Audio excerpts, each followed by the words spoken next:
E hoje eu quero, nessa segunda mensagem, trabalhar com vocês o tema: como posso ter paz interior? Como posso ter paz interior? É a pergunta que eu quero responder, ou tentar responder com vocês essa noite. Já aviso a vocês que nós vamos fazer um passeio em vários textos bíblicos aqui. Temos aqui todos na projeção, você pode acompanhar também na sua Bíblia, se você assim preferir.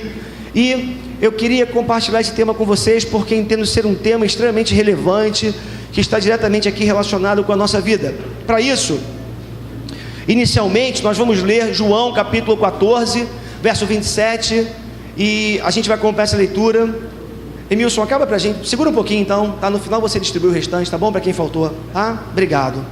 Como posso ter paz interior? À luz de João, o Evangelho de João, capítulo 14, verso 27, mas esse é apenas um texto introdutório. Vamos ler outros textos aqui que vão nos ajudar a embasar aqui aquilo que a gente tem para compartilhar como palavra de Deus nessa noite. Então, o texto de João nos fala assim: deixo-lhes a paz, a minha paz lhes dou, não a dou como o mundo a dá. Não se perturbe o seu coração, nem tenham medo. Deixo-lhes a paz, a minha paz lhes dou, não a dou como o mundo a dá. Não se perturbe o seu coração, nem tenham medo. Palavras do Senhor Jesus falando aos seus discípulos, mas uma mensagem, uma palavra tão atual, tão para mim, tão para você nos nossos dias. Quero convidar você a fechar os seus olhos comigo por um instante. Eu queria poder ter mais uma palavra de oração com você. Ó Deus, é a Tua palavra, Senhor, que está aberta, é com ela que nós nos encontramos nessa noite, e no meu coração já há uma expectativa grandiosa daquilo que o Senhor há de fazer em nós essa noite. Viemos aqui porque temos fome e sede de Ti, Senhor. Viemos aqui porque precisamos do Senhor. Viemos aqui porque precisamos ouvir a Tua voz, precisamos de direção para a nossa vida, Senhor. E Deus, não existe lugar melhor para buscarmos direção, rumo e paz no coração do que na Tua palavra, Senhor.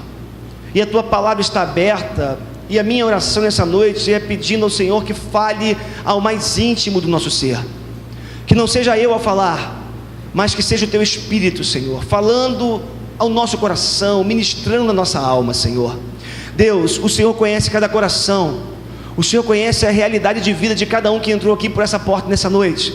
O Senhor conhece as nossas necessidades, as nossas lutas, as nossas angústias, aquilo que traz perturbação e aquilo que dá paz ao nosso coração. Por isso, Deus, que nessa noite seja uma noite de encontro com a Tua palavra, encontro com o Senhor, e que possamos ao final aqui desse nosso encontro, Pai, dessa reunião, voltarmos para casa, voltarmos para a nossa segunda-feira amanhã, cheios da Tua paz, cheios do Teu renovo, cheios da alegria do Senhor, que é a nossa força. Faz assim, Deus, completa a obra que o Senhor já começou a fazer na nossa vida. Assim nós oramos, no nome de Jesus, amém. Louvado seja o nome do Senhor. Como posso ter paz interior? Texto de João que diz: deixo-lhes a paz, a minha paz lhes dou, não a dou como o mundo a dá. Não se perturbe o seu coração, nem tenham medo. Louvado seja o nome do Senhor. Meus irmãos, nós estamos vivendo dias de profunda conturbação em todos os cantos. Você liga a televisão, você vê revoluções, por assim dizer, pipocando em todo o mundo árabe. Você consegue perceber guerras civis acontecendo nos nossos dias, as grandes cidades sofrendo com a violência. Haja visto que acontece na nossa própria cidade do Rio de Janeiro, onde muitos de nós precisamos todos os dias, quem sabe, mudarmos os nossos hábitos por conta da violência, do medo daquilo que pode acontecer conosco, com a nossa família. Nós vemos que em muitos países têm sofrido com fome, com guerras, com profundas conturbações sociais, econômicas, políticas. A gente tem visto isso acontecendo todos os dias. Agora, meus irmãos, eu tenho uma convicção no meu coração. Por um lado, embora esteja diante de todos nós, todo esse cenário de perturbação, de conturbação, e nós vejamos claramente que isso se dá no mundo exterior, eu entendo que, talvez na grande maioria dos casos, se não em todos os casos, eu ouso dizer que essa conturbação do mundo exterior, ela acontece antes de qualquer coisa, ou antes de qualquer lugar, no nosso próprio mundo interior. O que eu estou querendo dizer para você nessa noite, é que o que nós vemos acontecer do lado de fora, é fruto daquilo que acontece muitas vezes dentro de nós, porque se dentro de nós há guerra, se dentro de nós há conturbação, se dentro de nós há um vulcão em erupção, necessariamente esse negócio vai se refletir no mundo exterior.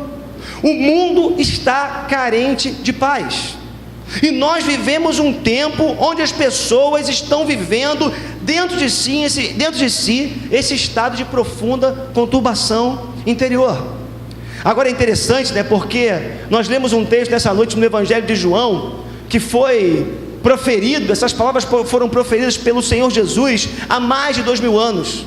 E é interessante porque, embora haja um abismo temporal entre o tempo em que Jesus proferiu essas palavras e os nossos dias, o que me chama a atenção é que naquele tempo o povo já vivia também um estado de conturbação, tanto exterior quanto interiormente falando, porque se não fosse assim, Jesus não teria se dado ao trabalho de proferir essas palavras: deixe-lhes a paz, a minha paz lhes dou, não a dou como o mundo a dá, não se perturbe o seu coração e nem tenham medo. Então, uma palavra tão atual, tão para os nossos dias, tão para mim e para você. Mas uma pergunta pode surgir de imediato, porque é interessante, porque num cenário como esse, duas coisas vão acontecer necessariamente. Num cenário onde existe uma carência de paz, num cenário onde a guerra tem prevalecido, eu diria que com essa conturbação vai produzir pelo menos duas coisas. A primeira delas é que as pessoas começam a buscar algo que lhes possa proporcionar paz. Uma vez que há uma carência de paz, uma vez que as pessoas estão conturbadas interiormente falando, elas vão começar a procurar algo para saciar, para resolver o seu problema de paz. E aí, meus irmãos, uma segunda coisa que vai acontecer, que decorre da primeira, é a chamada lei da procura e da oferta. Porque se há uma carência de paz, se as pessoas estão atrás de paz, necessariamente tantas coisas vão surgir para oferecer paz para as pessoas. Religiões vão trazer propostas de paz, as instituições organizadas vão dizer: nós podemos produzir paz. É interessante, porque no tempo de Jesus, não sei se vocês sabem, eu acho que vocês sabem, mas Roma, o Império Romano era o império que prevalecia, que tinha a supremacia, o poder naquele tempo. É interessante porque teve algo que ficou conhecido como Pax Romana, ou a paz romana, ou seja, Roma entrava, conquistava e dizia o seguinte: nós, por meio da guerra, por meio das conquistas, nós promovemos a paz no mundo. Olha que ironia, olha que contradição. Roma vinha com todo o seu poder bélico, com toda a sua força, conquistava, matava, destruía e dizia que estava proporcionando paz. E é interessante porque havia uma expectativa com relação àquilo que Roma poderia fazer pelos seus súditos, por assim dizer, pelo povo de um modo geral. Mas sabe qual é o cenário que nós vemos naquele contexto? Aqueles que eram cidadãos romanos tinham todo um privilégio, eram alcançados pelos benefícios da paz romana. Mas aqueles que não eram cidadãos romanos sofriam com falta de paz, sofriam com a discriminação, sofriam com a escassez de alimentos. Era o cenário daquele contexto. Qualquer semelhança não terá sido mera coincidência com os nossos dias. O que acontece é que as religiões vão tentar produzir paz ou oferecer paz, as instituições vão tentar para nós oferecendo algum tipo de paz, o entretenimento, as drogas lícitas e ilícitas e o sexo entram com uma força muito grande nos nossos dias, com uma proposta de paz. Se você não tem paz, se você está conturbado, nada melhor do que um bom tempo de entretenimento. Nada melhor do que você se lançar ao divertimento, nada melhor do que você achar mecanismos para você extravasar a sua angústia, extravasar os seus medos, extravasar os seus problemas, e você fica meio que dopado, você fica meio que fora do ar por conta do entretenimento. Drogas lícitas, drogas ilícitas, sexo, álcool e tantas coisas chegam para os nossos dias propondo paz para mim e para você. Quem sabe nessa noite aqui existem pessoas que de repente, num momento de tanto desespero, quem sabe já se lançou para alguma dessas práticas, quem sabe já se lançou para algumas dessas formas, por assim dizer, de encontrar paz na sua vida. Agora, meus irmãos, tentando ser mais específico aqui nessa noite, eu queria ver com vocês alguns ladrões de paz. Eu queria ver com vocês algumas coisas que têm o poder de roubar a nossa paz. Em primeiro lugar, eu diria que a vida corrida que levamos tem o poder de roubar a nossa paz. É interessante porque a partir da Revolução Industrial do século 17, o mundo vivia, eu diria assim, numa espécie de ritmo sustentável. Imagina só, uma produção artesanal, onde um pai de família podia ter tempo para os seus filhos, tempo para sua esposa, é ele que saía para trabalhar, trazia o alimento para casa, uma rotina toda programada. Esse ritmo era um ritmo totalmente sustentável. O problema é que quando a máquina chega, quando a máquina entra, palavras como produção em série, palavras como coisas do tipo produção em escala, esse tipo de coisa começa a entrar no cenário e começa a acontecer uma espécie de um problema que entra na história. É mais ou menos assim: a máquina, inicialmente, ela chegou com o seguinte objetivo, a indústria surge com o seguinte objetivo: dar um pouco mais de tranquilidade para o trabalhador. Porque a máquina, ela vai ajudar um trabalhador normal a ter uma vida mais tranquila.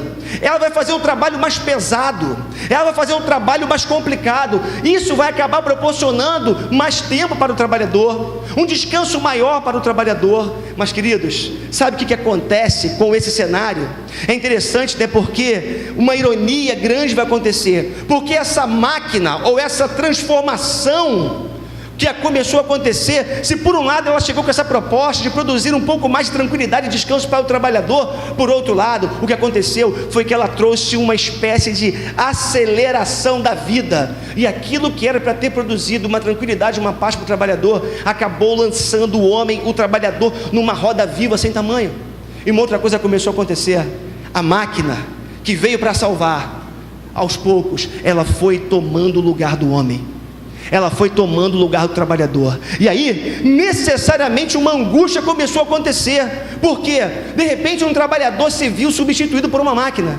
É simples, olha para o metrô, olha para alguns ônibus da nossa cidade, olha para algumas coisas que antes pessoas faziam, realizavam e ganhavam o seu dinheiro com esse trabalho. Hoje, em muitos casos, há uma máquina no lugar do homem. Então, aquilo que veio, a máquina que era para ter vindo para trazer uma espécie de tranquilidade maior para todos nós, acabou produzindo uma aceleração da vida e produzindo até essa substituição do homem pela máquina. E hoje o que acontece é que a vida está profundamente acelerada, vivemos num ritmo frenético. Eu vou dizer para você, o ritmo de vida que muitos de nós vivemos adoece a nossa alma. Se nós tentarmos continuar nesse ritmo de vida, eu tenho uma notícia para dar para você e para mim: nós não damos conta de continuar vivendo esse ritmo extremamente acelerado. Mas um outro ladrão de paz que eu quero dizer para você nessa noite são os nossos próprios relacionamentos. Relacionar-se com pessoas é uma bênção. Você ter amigos, colegas, companheiros de caminhada, que você possa abrir o coração, você casar, ter filhos, se relacionar, é maravilhoso. Mas como pastor, sem medo de errar, eu posso garantir para você que os nossos maiores problemas se relacionam a pessoas, ou estão relacionados a pessoas, porque são as pessoas que nós amamos e que nos amam que muitas vezes nos ferem, que muitas vezes produzem esse rompimento em algo dentro de nós, e aquilo que começou com uma relação saudável, muitas vezes, lá pelas tantas, acontece uma ruptura, e esse negócio marca a nossa alma. Então, meus irmãos, os nossos relacionamentos, em alguma medida, acabam se tornando ladrões de paz. Mais ainda, nós não nos aceitarmos como nós somos. Eu não aceito o meu cabelo como é, eu tenho problema com a cor da minha pele, eu não me aceito porque eu não consegui realizar aquilo que um dia eu sonhei. E o que acontece é que quando nós encontramos com nós mesmos, quando a gente se encontra com a gente mesmo, ou porque eu sou magro demais, ou porque eu sou gordo demais, ou porque eu não sou tão bonito quanto o meu colega, quanto o meu amigo, o que acontece é que quando a gente para e faz uma autoanálise, muitas vezes ao olhar para dentro, a gente se vê perturbado, porque a gente não se aceita como a gente é. E eu diria também que um outro ladrão de paz é a própria culpa. Quantas vezes, queridos, muitos de nós, por conta de coisas que fizemos no passado, algumas atitudes que tomamos, alguns caminhos que seguimos, algumas escolhas que fizemos, nós acabamos, por conta do nosso erro lá atrás, a gente acaba por não se perdoar, nós não conseguimos nos redimir daquilo que a gente entende como sendo uma culpa, algo feito por nós mesmos. E o que acontece é que muitas vezes a gente vive uma vida conturbada por conta de culpas que a gente carrega dentro da gente. E é interessante isso, não vou adiantar não, mas é interessante porque muitos de nós, a gente olha para a nossa própria vida e assim, num processo inconsciente, nós acabamos tendo raiva de nós mesmos, nós não nos perdoamos, e nós acabamos entrando num processo louco, muitas vezes, de autodestruição, por conta de culpas que nós carregamos dentro de nós. E eu diria que, por fim, não na expectativa de exaurir esse tema, eu diria que esse ser, chamado diabo, ele é alguém que trabalha para roubar a nossa paz. A Bíblia diz que esse ser, que é um ser pessoal, é um ser que não é todo poderoso, não é onipresente, não é onisciente, mas tem algum poder.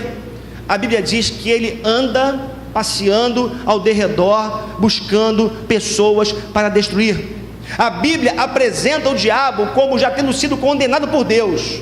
Por isso, um dos maiores prazeres dele é perturbar, desestruturar, assolar, destruir.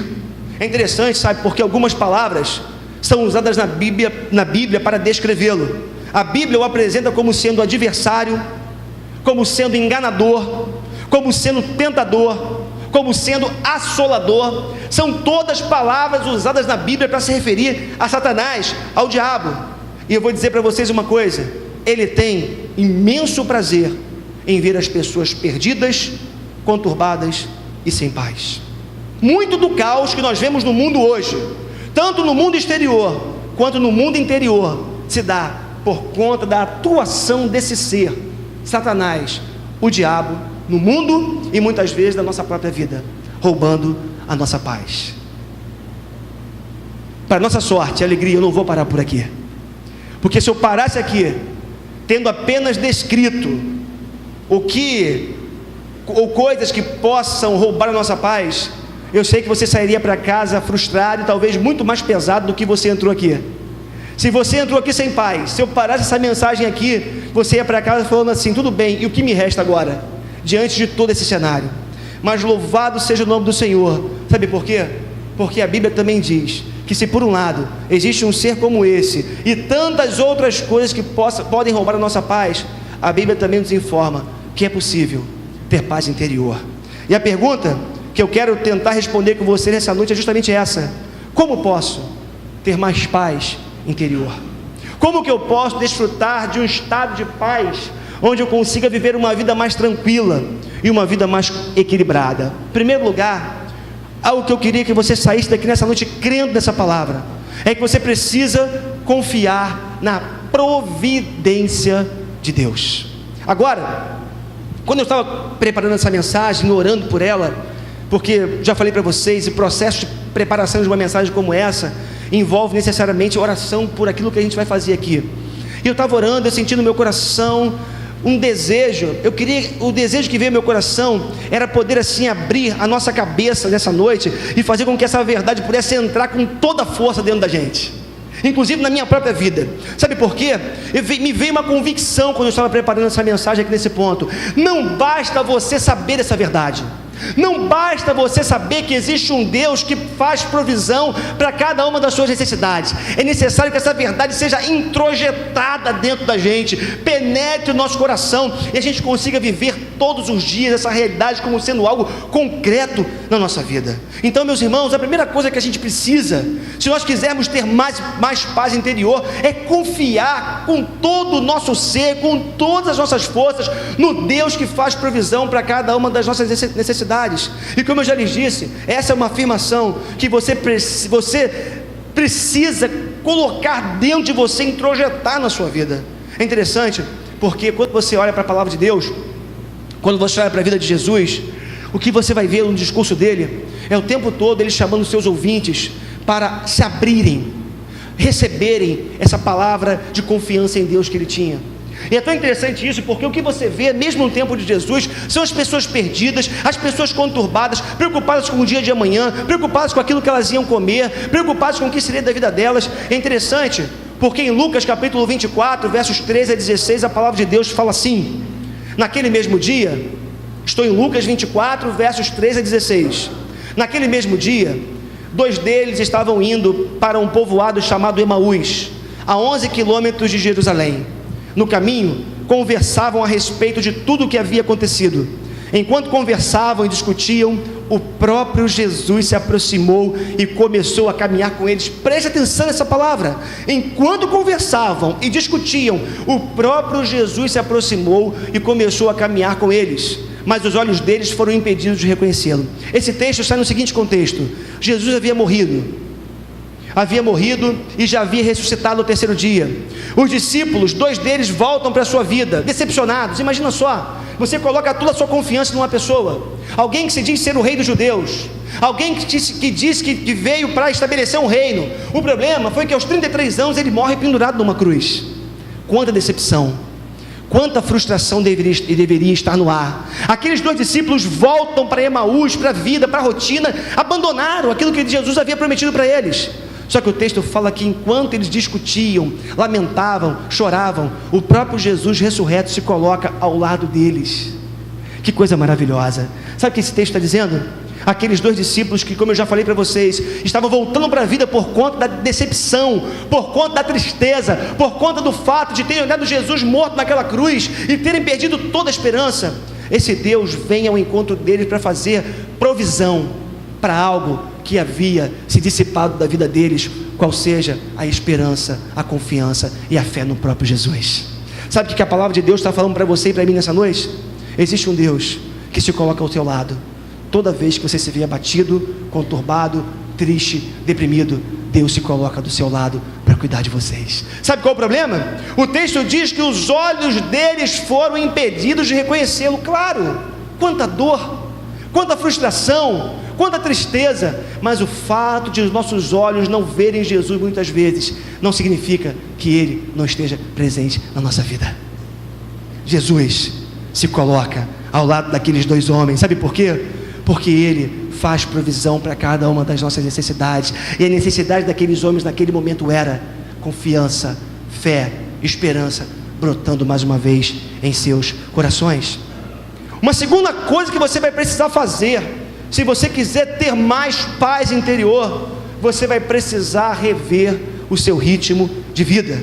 É interessante porque, meus irmãos, você precisa colocar um freio na sua vida.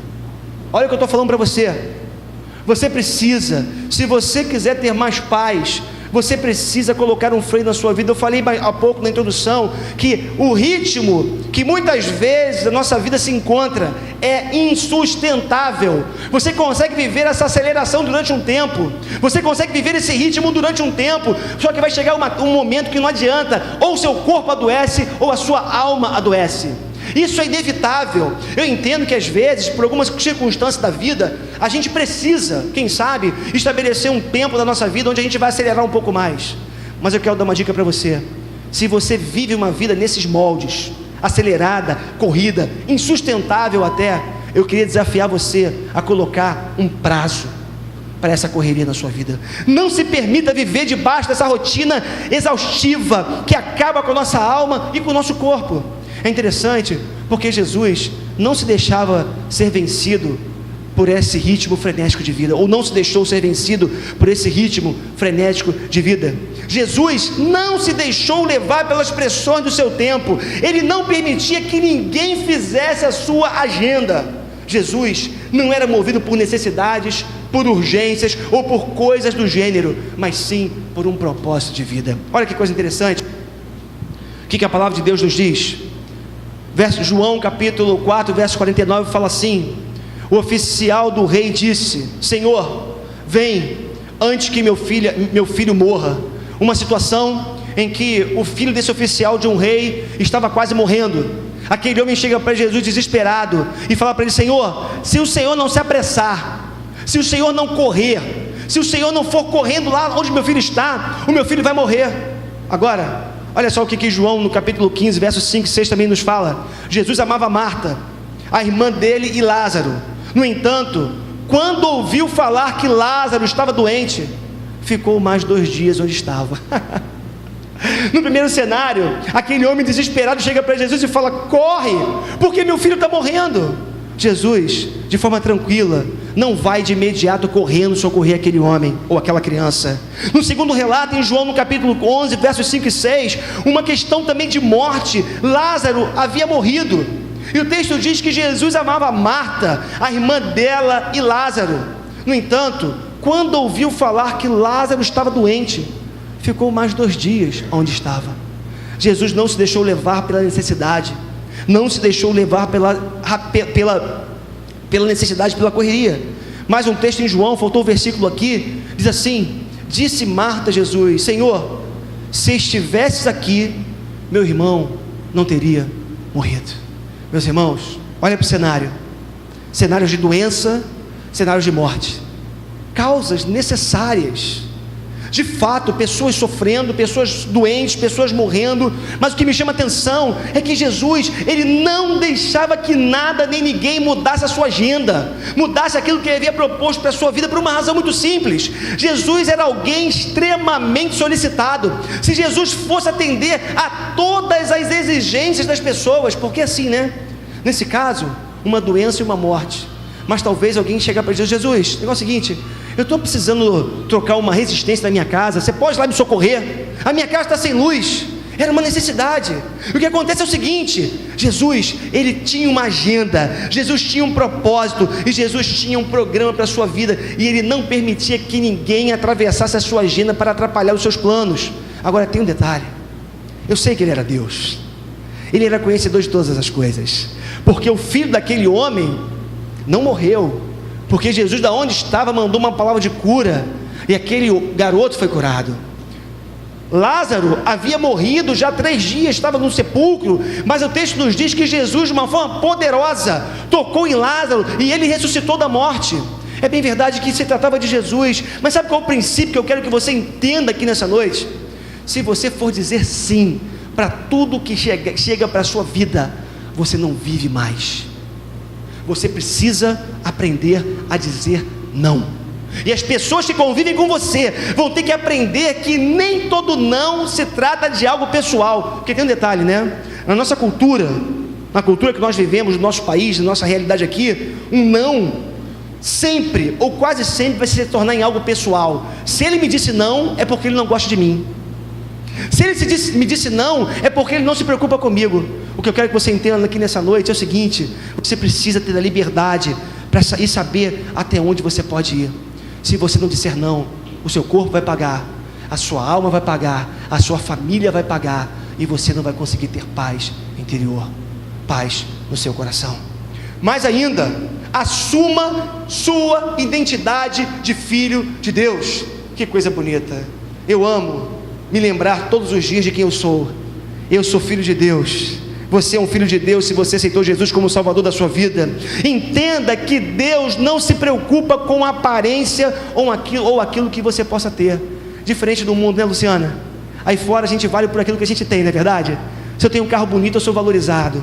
Se eu tenho uma casa bonita, eu sou valorizado. Se eu tenho uma estética bem apresentável, por assim dizer, em outras palavras, se eu sou bonito, eu sou aceito. Se eu cursei uma universidade, eu sou respeitado. Mas no reino de Deus não é assim. Deus não se preocupa com aparência ou com aquilo que você possa ter. Deus se preocupa com o seu coração. Deus se preocupa com a sua história de vida. Deus se preocupa com aquilo que você é. Que coisa bonita. João capítulo 1, versos 12 e 13 fala assim: contudo, aos que o receberam, condição sine qua non, aos que o receberam, aos que creram em seu nome, deu-lhes o direito de se tornarem filhos de Deus, os quais não nasceram por descendência natural, nem pela vontade da carne, nem pela vontade de algum homem, mas nasceram de Deus. Se você se encontrou com Jesus, se Jesus é o Senhor da sua vida, você nasceu de novo. E se você nasceu de novo, você é um filho de Deus. Quer ter paz em Jesus? Quer ter paz no coração? Creia em Jesus como seu Salvador. Quer ter paz no coração? Aceite esse Jesus na sua vida. Não estou falando de religião, não estou falando de instituição, não estou falando de igreja, tudo isso é consequência. Eu estou falando de um coração aberto para receber o Evangelho de Jesus na sua vida. E se prepare para ter a sua vida transformada por aquilo que Deus quer fazer dentro de você. Eu queria passar um vídeo para você aqui agora. Preste atenção nessa canção.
Amém.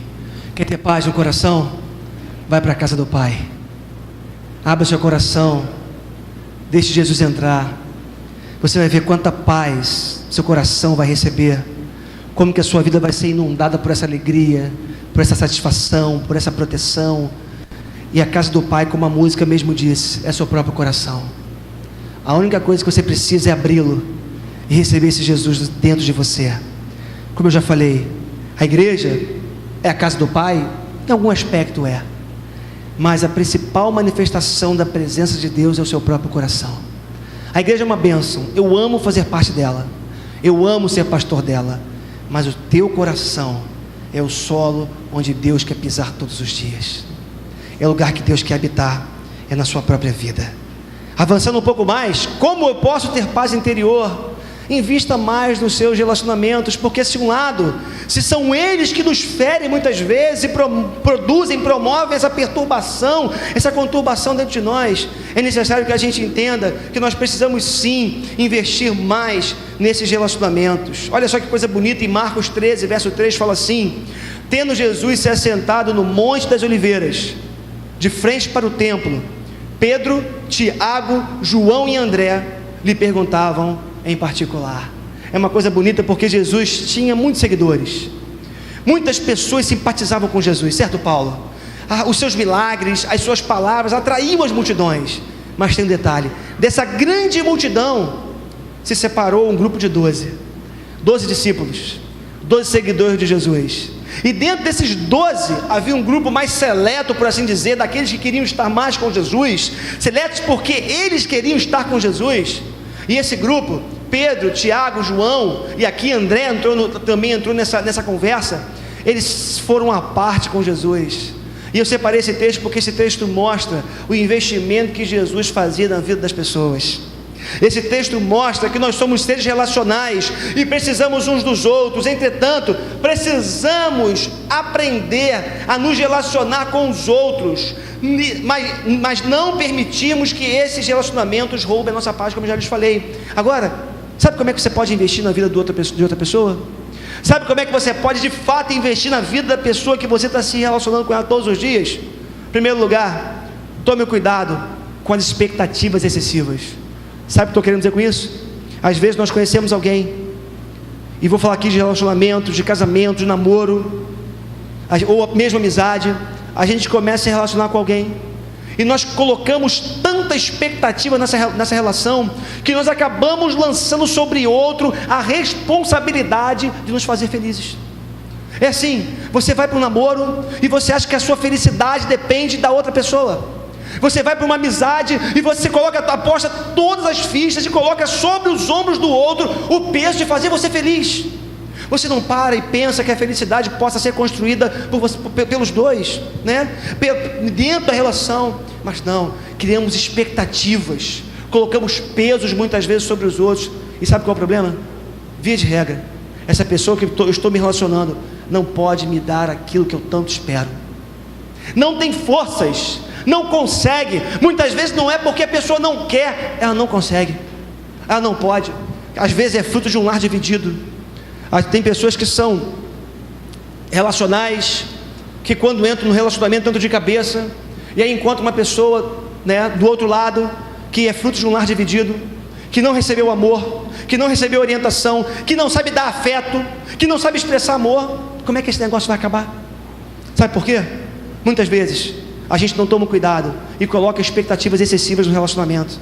Quando isso acontece, isso aqui é cenário para conturbação, é cenário para divisão, para ruptura, para falta de paz. Então, tome o cuidado com as expectativas excessivas. Eu não estou dizendo que você não tem que esperar o melhor da outra pessoa. Eu não estou dizendo que você vai viver armado, sem esperar que o outro faça coisas boas por você. Mas cuidado para você não colocar sobre os ombros do outro pesos e encargos que essa pessoa não pode satisfazer. Mais ainda, adote o princípio da confrontação. Quer investir no relacionamento? Aprenda que relacionamentos são marcados, irmão Cláudio, de olho no olho, né, irmão? Olho no olho, falando: meu irmão, você me magoou, o que você fez me feriu, eu estou com uma percepção aqui a seu respeito, eu posso estar errado, mas eu queria compartilhar isso com você, porque isso está me machucando, está me ferindo, está me afastando de você. Sabe o que é isso? Princípio da confrontação. Quando você age assim, primeiro, você dá ao outro a oportunidade de falar: cara, não foi isso, eu acordei mal hoje, eu briguei com a minha mulher, eu tive um dia ruim com os meus filhos, eu briguei com o meu chefe, eu fui demitido, sei lá. Você dá outra oportunidade de se justificar, de se defender, de dizer que não tem nada a ver com isso. Agora, quando você introjeta esse negócio, quando você abafa esse negócio, sabe o que acontece? Você cria mágoa no coração, seu coração fica pesado, em última análise, você acaba se fechando para esse relacionamento, e o final disso é a ruptura. Então, adote o princípio da confrontação nos seus relacionamentos. Mais ainda, perdoe seus ofensores. Irmãos, não tem jeito. Se você quiser ter um relacionamento saudável, você vai ter que aprender a perdoar.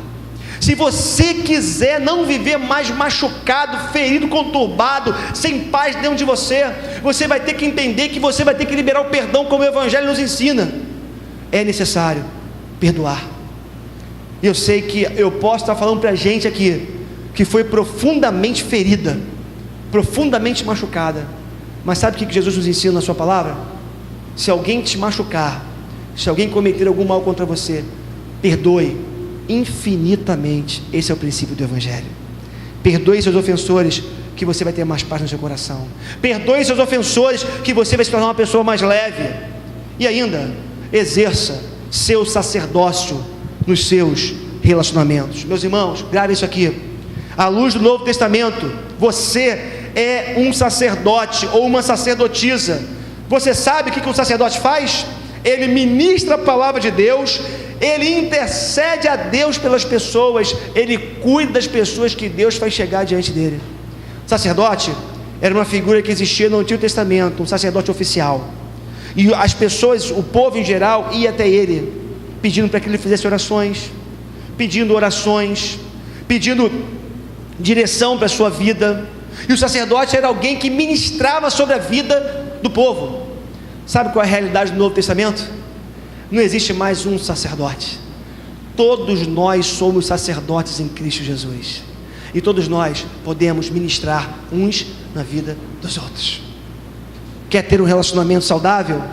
Quer ter paz no coração?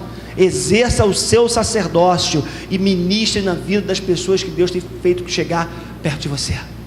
Ministre a palavra de Deus, ministre o amor de Deus, ministre a graça de Deus, porque se você fizer isso, eu te garanto, à luz da palavra de Deus, que se você investir assim nos seus relacionamentos, eles frutificarão e não farão mais a sua alma adoecer. Quer ter paz no coração? Invista nos seus relacionamentos. Avançar mais um pouco. Confesse seus pecados. Irmãos, não tem jeito. Esse é um princípio básico do Evangelho. Pecado é algo que destrói a nossa vida. E as consequências de alguns pecados se dão tanto no corpo quanto na alma. Pastor, o que é pecado? Pecado é tudo aquilo que você faz que fere a santidade de Deus. Eu poderia ficar aqui a noite inteira falando sobre isso.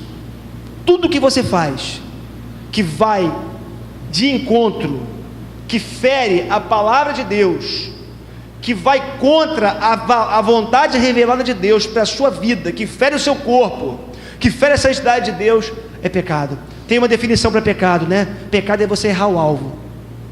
A Bíblia traz um alvo para a sua vida, uma meta para você alcançar. Se você foge disso, você está pecando.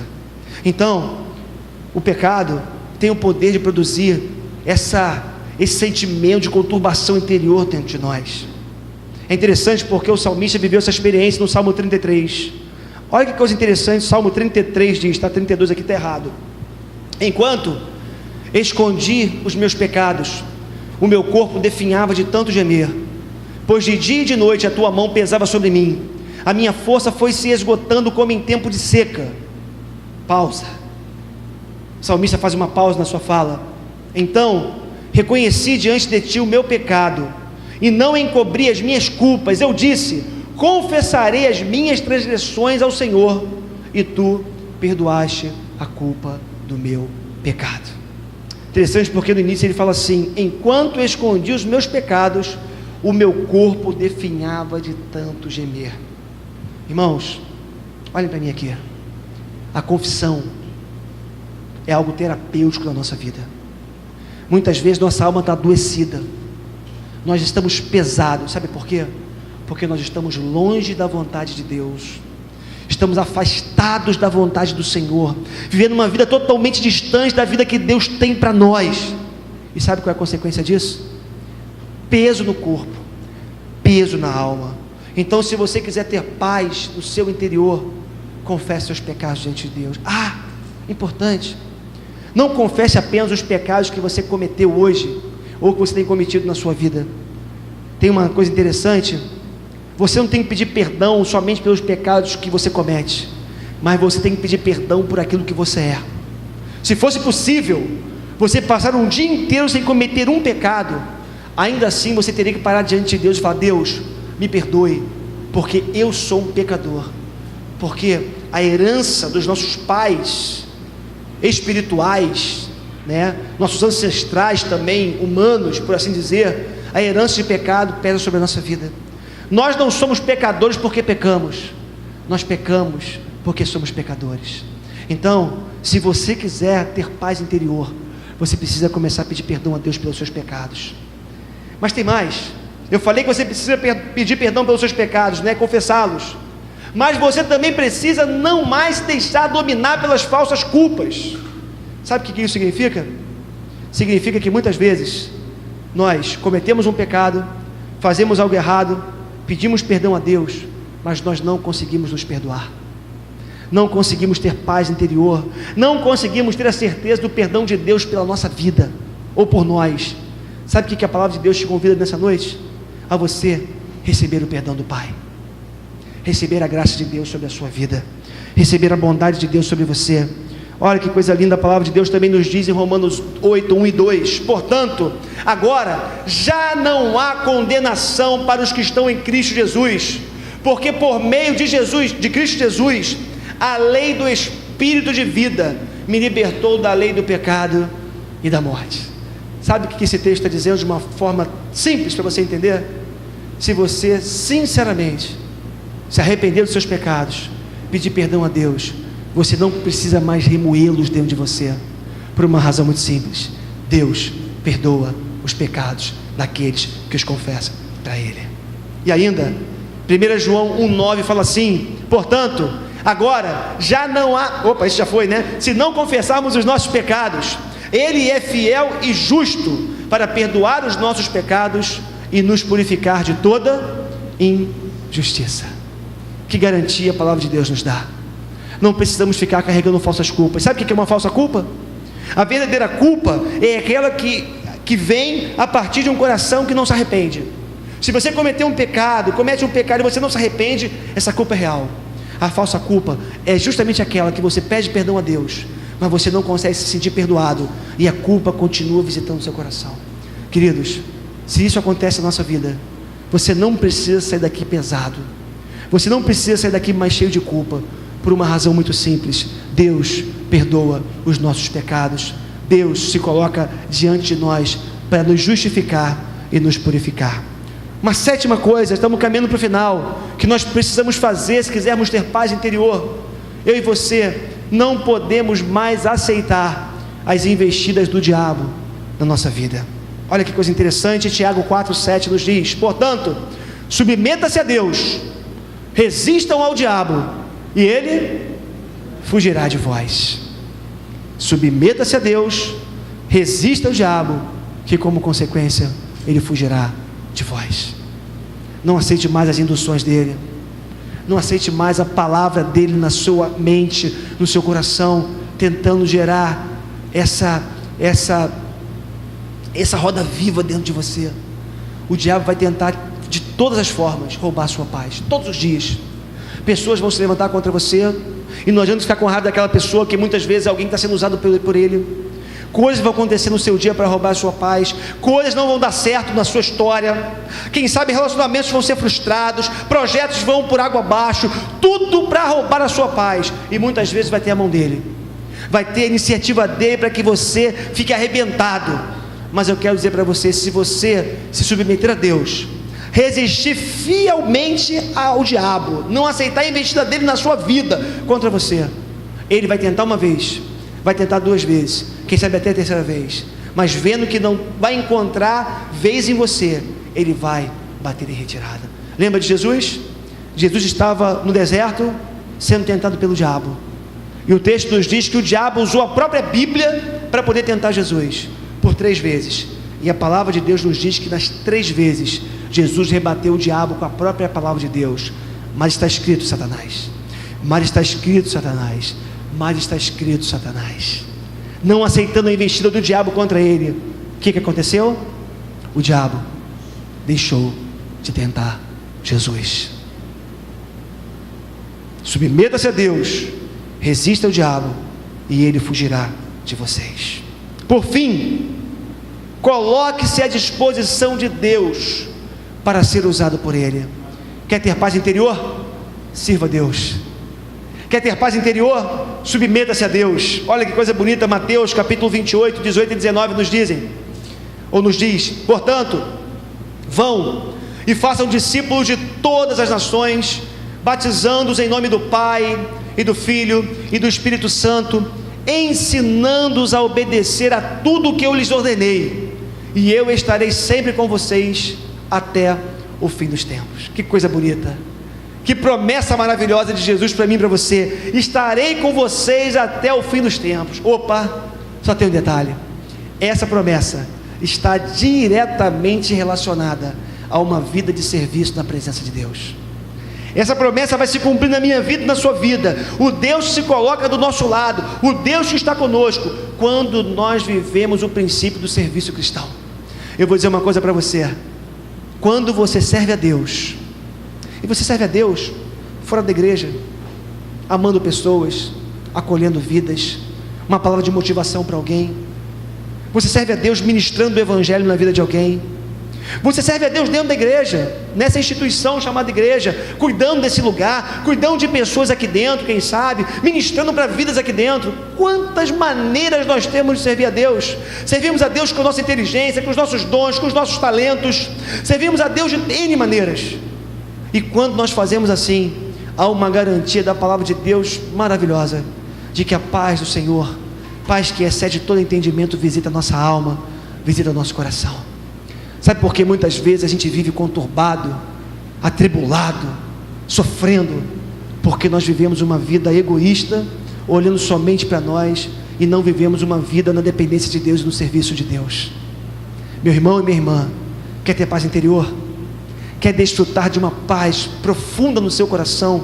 Sirva a Deus, coloque-se à disposição dEle, busque ouvir a voz de Deus para aquilo que Deus tem para você, e trabalhe para o Senhor, porque se você se colocar à disposição do Senhor, trabalhando para Ele, eu garanto para você, à luz da palavra de Deus, que a paz, que excede todo entendimento, visitará o seu coração.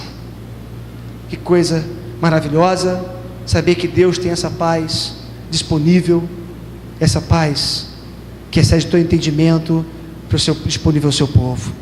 Guarde isso. O senso de missão nos fortalece, nos anima e produz paz no nosso coração. Eu queria terminar essa mensagem nessa noite lendo o Salmo 23 para você e para mim. O Salmo 23 fala assim: o Senhor é o meu pastor, nada me faltará. Em verdes pastagens me faz repousar, e me conduz a águas tranquilas. Restaura-me o vigor, guia-me nas veredas da justiça por amor do seu nome. Mesmo quando eu andar por um vale de trevas e morte, não temerei perigo algum, pois tu estás comigo, a tua vara e o teu cajado me protegem. Preparas um banquete para mim à vista dos meus inimigos.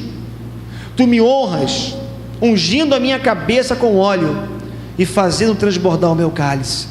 Sei que a bondade e a fidelidade me acompanharão todos os dias da minha vida, e voltarei à casa do Senhor enquanto eu viver. Sei que a bondade e a fidelidade me acompanharão todos os dias da minha vida, e voltarei, ou habitarei, algumas versões, na casa do Senhor enquanto eu viver. É possível não viver mais uma vida atribulada, é possível não viver mais uma vida sem paz.